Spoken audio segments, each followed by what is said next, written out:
सामान्य सभामुख महोदय, निर्वाचन क्षेत्रको विकास प्रक्रियामा निर्वाचित सांसदको भूमिकालाई प्रभावकारी, अटुट र अनन्याश्रित रूपमा जोड्नु अनिवार्य छ। समाजमा एक थरी मानिसहरू यस कार्यमा सांसदलाई अलग गर्नुपर्ने वाहियात छलफल, बुद्धिविलास र पूर्वाग्रही एवं नकारात्मक भाष्य निर्माणमा लागेका भेटिन्छन्।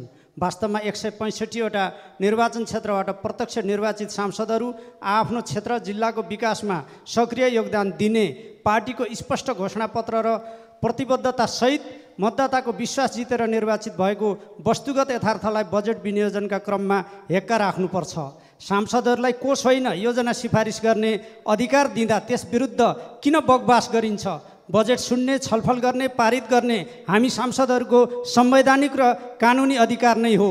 निर्वाचित जनप्रतिनिधिहरूको भूमिका कमजोर बनाउने कार्य कुनै बहानामा पनि उचित र सही हुन सक्दैन। यसबाट व्यवस्था विरोधी, अस्थिरतावादीहरू र अराजकतावादीहरू हौसिने तथा अनावश्यक रूपमा आम नागरिक र मतदाताहरू थप असन्तुष्ट एवं निराश बन्ने अवस्था। माननीय सदस्य सूर्यमान तामाङ।